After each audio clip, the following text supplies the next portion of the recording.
Hi, my name is David, and I'm going to walk you through how I solved the CSWA practice problem 9.2, which includes 9.2A and 9.2B. Alright, so first off, we're going to open up a new assembly and set the units. We can go over here, hit Control N, click on Assembly, hit Enter, and set the units before we forget. Okay, job done. Now we're going to insert the base bracket at the origin. So we'll go over to Assembly, Insert Components, Base Bracket. We can double click on it. And remember, we don't want to click in here if we want to set it at the origin. We want to click over here.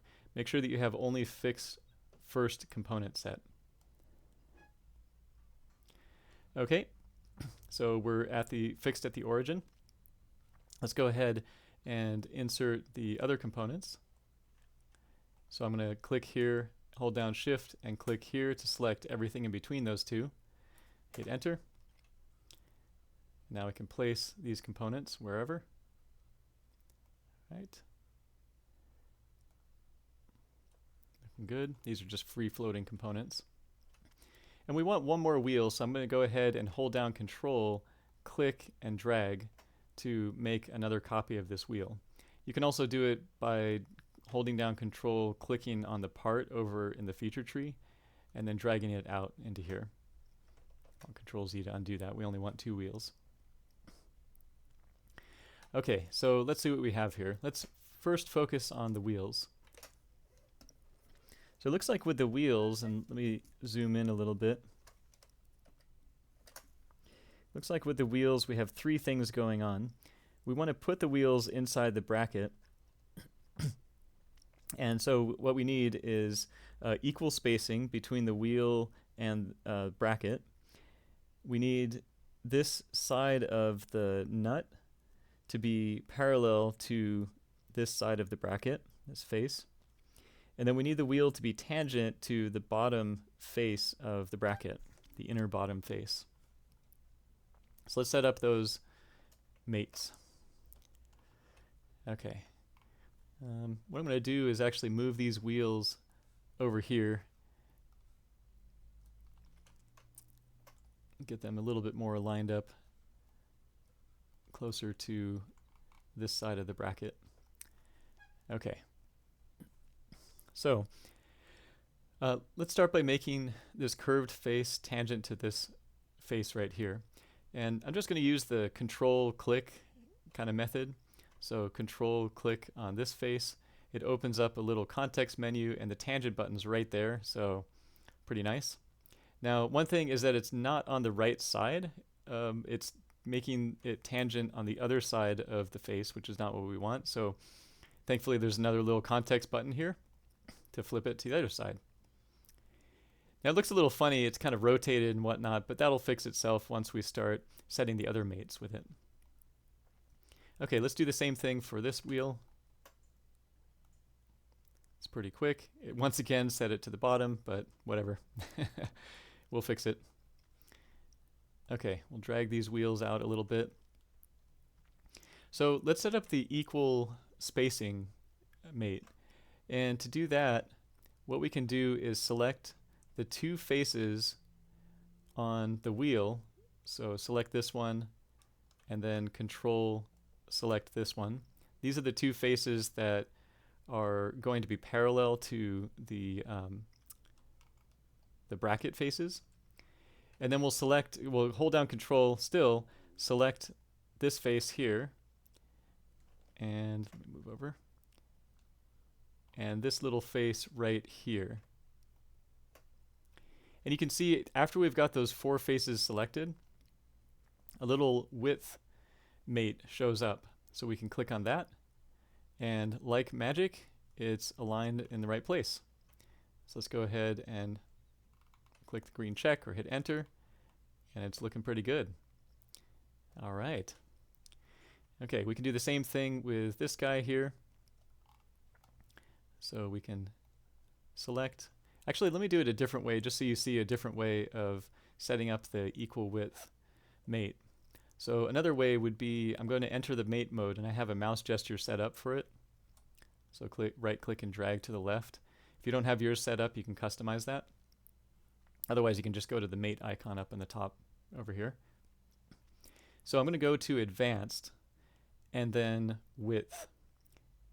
Then what I need to do is select the two faces on the wheel, here and here, and then select the two faces on the bracket, here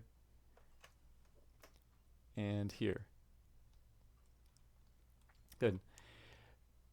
One advantage to this is that if you misclick and you forget to hold down Control or whatever, then you can fix your mistakes pretty easily. You can just insert or delete faces inside these two little selection boxes.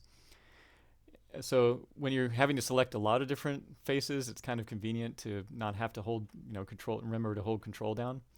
Also, it has all the other options that you might need, but we don't really need any of these options here. It can also realign things pretty easily instead of relying on those context menus that might disappear on you. So there are some advantages to using the mate interface here, especially for the more complicated mates. But for the simple ones, when you just need to select a couple of faces, it's pretty convenient to use the Control-click method, in my opinion. So this is the alignment we want, and the mate is all set up, so we can just hit Enter. Now we're still in the mate interface, so if we want to get out of that, we can hit Enter again or Escape. Actually, in this case, I'm just going to stay in the mate interface. It's kind of nice. I'm going to select this face here and make it parallel to this face.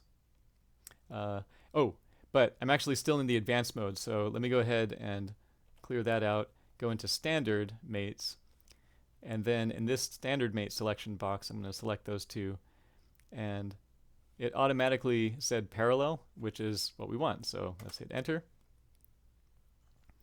We'll do the same thing for this guy over here. We'll select this face and this face. Automatically figured out that these should be parallel. And I'm going to get out of the mate mode now. Okay, so looking pretty good. These wheels are now looking like they're going in the right direction. We can double check all of the view right here. So see how this view is directly onto the bracket. So we can do that pretty easily by selecting this face right here, and then you can either just go right up to normal 2, which is nice, or I have a mouse gesture that's set up for normal 2. Okay, so looking pretty good. It looks like we have that equal spacing on each side. It looks like this side, this face that we're seeing right here is parallel to this face, right? That's why we're only seeing 2 of these faces on the nut. And we also see the tangency for the wheel on the bottom. So everything's looking good, and both wheels are set up in that same way. So let's start connecting the wheels to this bracket, or this cart here, it's called. We want to make, let me rotate the cart a little bit. So we want to make this guy and this guy concentric. So let's go ahead and set that up. So I'm going to click on this, Control click on this, make concentric. Okay. Looking good. Let's see if we can rotate this guy around a little bit. Okay. Sometimes the rotations are a little bit awkward. Okay. So then we want to go this one and this one here, also concentric. Did we set the wrong mate? Oh, we made a tangent mate. No wonder it was acting a little funny. Okay, let's get rid of that tangent mate. My bad. Okay, now this is looking more concentric. Good. Now this one we want to, again, make concentric. Let's see if we can look through here. Oh, one trick is you can select like a part right here, and if you hit, let's see, if you hit Tab, the part will be hidden. So if it's getting in the way, that can sometimes help, like it was getting in the way right now. So we'll select this cylinder, control select this cylinder, and we want to make concentric. Oh yeah, I hit that tangent button because it looked like it had a circle in it. Concentric. There we go. All right. So now it looks like this can be moved in and out, but we want it to be flush against this face right here. So we'll select that face, control select this face right here, and we're going to make those coincident. Good. Where'd my bracket go? There it is. Okay. Let's show it again. Good. So now this is looking pretty good. We'll attach the hook. Let's bring the hook over.